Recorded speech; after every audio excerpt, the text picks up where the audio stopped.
Now we are back with another video. Before we get into the video, like, comment, and subscribe to the channel. Allegedly, there's still trouble in paradise for Cardi B and Stefan Diddy. It has been reported, allegedly by The Sun, that Stefan Diddy is trying to move past the drama. An insider told The Sun that he's been sending Cardi B gifts, including a Chanel item and a $26,000 Rolex, in hopes of winning her back. However, the source claims that Cardi B is unmoved and still has him completely blocked. They are saying she is very, very, very upset with him, and that she considers herself a single mother. Now, she recently said that even though she is beefing with her baby daddy, she still is very protective over him. She doesn't want Bia or any other female rappers dragging her baby daddy, Stefan Diddy. Just because I ain't fucking with my baby daddy doesn't mean you get to talk about my baby daddy, bitch. Good for you, bitch. I'm pretty and I'm petty as fuck. Now, I personally don't believe this, son. I think that Cardi B, she would take back her baby daddy, Stefan Diddy, in a heartbeat. Because Cardi B can never be single. She can never be alone. And it's been proven time and time again. Cardi B has never been single. Okay? She always with somebody. Before Off the Cheat, it was Tommy the Jailbird. And then even on Love and Hip Hop, she was messing with DJ Self. She can say that she wasn't, but she was messing with DJ Self and another producer on Love and Hip Hop. She can never be single. Okay? So I don't really believe that. Okay, unless she has moved on to K-Glock, okay, or Pooh Shiesty, then I believe it when I see her with another man. But that's the only way she's moving on, if she got a backup. You know what I'm saying? And it's no shade to Cardi B. I think that she is always going to be beside a man because she cannot be single and she has low self-esteem. And it's been proven time and time again. Now, moving on from that, fans are calling Cardi B out because the Combs twins were at Cardi B's show, okay? Now, if you guys remember, in the song Pretty and Petty, Partisan Fontaine wrote and Cardi B recited, "Why you always at Diddy's house? I heard they comb that kitty out." I wonder what their faces were when she recited those lyrics, okay? So a lot of people are saying, weren't you just dissing their father? And now the girls are at the tour. Well, it says more about them than it does about Diddy. And I'm sure she doesn't hold them accountable for Diddy's crimes because they are only, 17, 18 years old. But I do find it interesting that they went to the show, which is what I said before. Celebrities are told to go to the show, okay? Celebrities are told to go there. Not everybody is just going there to genuinely support Cardi B. Now, moving on from that, Tyla says she hopes to collaborate with Doja Cat someday. In a recent interview, let me know how y'all feel about it. Maybe a few years ago I would have been here for it. But I feel like Doja Cat, she just really don't got it no more. Doja Cat, to me, has fell off. The public is starting to realize it too. I've seen people on social media that have said that Doja Cat right now, when it comes to female rap, she's currently irrelevant. But then again, I feel like the female rap genre is slowly dying as a whole. But I don't know. I don't feel like Doja Cat really got it like that. I wouldn't be excited for a Doja Cat collaboration with anybody because I just feel like she just as a whole has fell off. It feels like she kind of stagnant. Like V was a good album, but I wasn't gagging. Okay. And then Scarlet was very demonic and dark. I feel like she just doesn't know where she wants to take her career, what direction she really wants to go in. That's just how I feel about Doja Cat. So I wouldn't really be here for it like that, in my opinion. No shade. Now, moving on from that, Nicki Minaj was a guest speaker at the World Liberty Forum, talking about, owning the culture and the business of music in a center-led economy, okay? So she was a guest speaker. And for whatever reason, I saw a lot of people dragging Nicki Minaj for, I guess, the clothes that she was wearing or her shoes. It was really, really, really odd. Someone said on social media, Nicki Minaj looks a mess at another MAGA affiliated event today. A fan responded and said, I'm starting to realize she turned MAGA in order to get event invites and appearances again because the industry turned their backs on her and stopped inviting her anywhere. Okay. People were also questioning her shoe choices. Okay. Which she was wearing the designer, Alaya. But here's my thing. I feel like whether Nicki Minaj is MAGA or not, people was going to find a reason to drag her regardless. And I do feel like even though Nicki Minaj is blackballed, she still was invited to certain events. She still went to the Met. She went to the Video Music Awards. She got the Vanguard. Okay? She still was getting invited to certain events. Okay? Didn't she say that the Grammys wanted her on the board? So I think despite her being blackballed and maybe, certain executives turning their backs on Nicki, she still was able to go to certain events. I think one of the main reasons why she's aligning with MAGA is obviously for protection, but also that she feels like a lot of people that align with the Democratic Party have been very mean or vile to her. I think that's what she believes, or that they have not helped her when she needed help. And I think obviously that is contributing to her aligning with MAGA. But I think people are going hard on, Nicki Minaj's appearances. But then again, everybody getting dragged. Rihanna just got dragged for her appearance. Beyonce was getting dragged a few weeks ago. So I feel like everybody is technically getting dragged for their appearance. It don't matter what they do.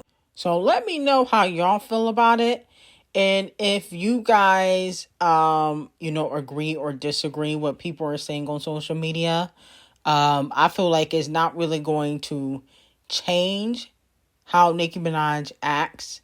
But I do feel like it's going to be very interesting when she finally decides to drop music, because I do feel like eventually she will drop music, how the public receives it. Because I think once she drops music, people are going to critique it, pick it apart.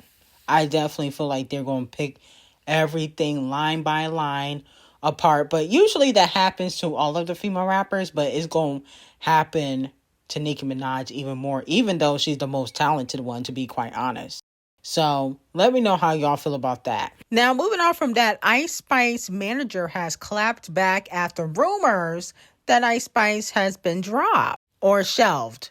A rumor allegedly was circulating that Ice Spice had been shelved by her record label, 10K Projects and Capitol Records, which allegedly is not true. Her manager said, false narrative, Big Guy is one of Capitol's strongest streaming records right now, and Ice remains a top priority as both 10K Projects and Capitol. Nothing about this is a shelving situation. Release timing is strategic and artist driven. Everything is intentional. More soon.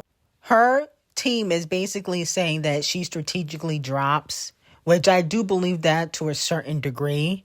But I don't feel like Ice Spice is really getting much of a push at Capitol, okay? Big Guy only charted to number 100 on the Hot 100. They acting like this is a top 10 record and everybody's streaming it. It went viral on TikTok for a few weeks and it charted to number 99 or 100 on the charts, but it's not like it's a crazy hit record. It's not giving that. And she has dropped other songs other than Big Guy that have completely flopped. So I don't know why they try to act like Ice Spice is still popping at Capitol Records. She's flopping. Her career, to me, Ice Spice's career is over. The only way she is getting back on the charts, she couldn't even get back on the charts with Scratch Off. When they made amends and put the beef aside and went viral for an hour and was shaking ass and was on Kaisa Nat's stream, shaking ass and doing all that stuff, they still couldn't chart with their collaboration. Nobody gives a fuck about Ice Spice. Stop. Okay?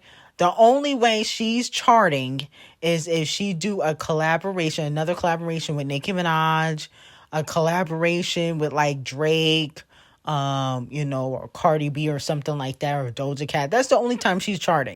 She's not charting just putting out regular music or no collaborations. Even the ones that she do have are flopping, but they weren't really with big name artists. And no label is going to tell an artist manager that they're shelved until they shelved them. Let's be very clear.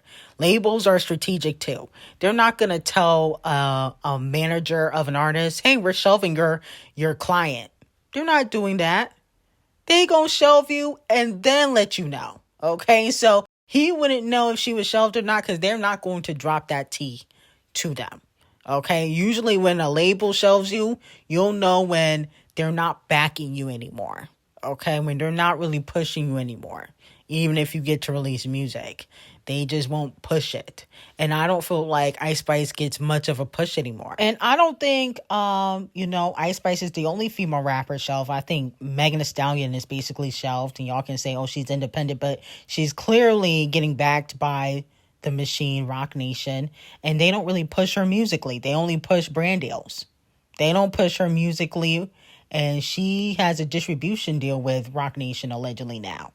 So with that being said, Ice Spice ain't the only one that's getting shelved. Megan Thee Stallion basically shelved too, in my opinion, because she only makes noise for her relationship with Clay or when she get a brand deal. But the music is quiet for her. Like, there's really no backing behind that. She has 3 Grammys. Is that not suspicious to anybody? Now, moving on from that, Diamond Brown, Chris Brown's baby mother. I don't know if she's number 1, number 2, or number 3, or number 4, because he got a lot of them now. But with that being said, she exposes C Breezy. She posted on her Instagram, "Leave me and mines alone. Worry about your new baby on the way," and adds Chris Brown. Now, allegedly, Chris Breezy, sorry to Team Breezy, but Chris Breezy got a new baby on the way with another Karrueche lookalike. Her name is Jada. They were at Paris Fashion Week together, and she looked like the remainder of the other baby mamas, in my opinion, except the first one. The first baby mother he has is chopped. She's chopped cheese, in my opinion. But Jada, the Karrueche lookalike, said, "B-word, you a lame for running to the internet, trying to air business out like you not the one that's stopping him from seeing his daughter. Never answering the phone. Shut that shit up. When you've been stopping that from happening because you in your feelings. And Diamond, let's not forget who funds your whole life. The house, the cars, everything for Lovely, etc. You talking about 50-50 where you're 50. This narrative you trying to run with on the internet to get a little attention is truly sad. It's never been about him not seeing or taking care of his daughter. Stop trying to act like you just this bossed up bitch. Keep acting for the net though. That's what moves your lame ass. Nobody trying to ruin your relationship, ho. You fucking with people who've been around at the house smiling in faces. Little homies just cause you want to get a rise out of your baby daddy. It's called principle. You should never F with your baby daddy's people. You thought you ain't with that story, huh? Take your own advice. Beware, worry about you and yours, not me and mine's. I be quiet, but you really outdid yourself. So that is what Jada, the new baby mama, said. Now, Diamond said under the shade room that she has not been wanting Chris Brown for years, and basically he's been threatening her in her relationship. Okay, but the new baby mama, which is probably the person that's currently with Chris Brown, is saying that's not true. But that's what she said under the shade room. She also said, "Bitch, bye. You don't know shit. I've been with this man for years. You've been around for how long? He say jump and you say how high. First of all, I've been trying to handle this privately. This is the second time he's been pissed about me moving on. You don't know shit. You just came around. The nigga blew up my man's phone and his brothers and started making threats. I don't take that shit lightly. You ain't want no smoke for real, ho. Watch your mouth. I never kept CB from Lovely, but one time. And it was recently. Because that weirdo spazzed on my daughter's best friend's parents about sleepover after her birthday party. He be feeding you whatever you want to hear, shawty. I have a job, bitch. I do my part. What do you do for a living besides bow down? On top of that, I am the main parent. I'm with my child day in and day out. Something you know nothing about. Fucking with my baby daddy's people, you dumb. That's how I know you know nothing. I've been known this man before I even got pregnant with Lovely. Get off social media, bitch. Wait till that baby come out. I'll whoop your ass for real. Yikes, it's about to turn into baddies. Now the Karuchi lookalikes are trying to get physical. Wow, wow, wow. I'm sure Karuchi is happy that she's not in this nonsense. But let me know who you guys are team. Are you guys team Jada? Are you guys team Diamond? Okay, for the Karuchi lookalikes, who are you team? Jada or team Diamond? I wonder where's the other one. There's 4 now. He got 4 baby mamas. The chopped cheese one, Jada, Diamond, and there's another one. I think her name is Amika or something. There's another one. She a Karuchi lookalike too. Now, moving on from that, it has been reported that according to documents from the recently discovered Blankstein files, Queen Bee and Camel Face were absent from the list of prominent individuals, and the FBI concluded that they have zero involvement, okay, in any criminal activity with Jeffrey Blankstein. Okay, so allegedly Camel Face and Devil Nation reached out to Trump, and basically Trump has told the FBI that basically Camel Face is innocent. And that's why his name is not on the Blankstein files anymore. Now, I know there was a tip. It wasn't, Blankstein throwing him under the bus. It was a tip that was sent to the FBI. But he is not on the list for prominent names linked to Jeffrey Blankstein. So it looks like the Carters have been vindicated. Let me know how y'all feel about Trump vindicating the Carters. But anyway, I got some very hot tea on Patreon on Lil Jon and his son, the Chart Obsessed Races, and Blake Lively, Selena and Haley on Patreon. Link will be in the description. And I hope you guys have a great day.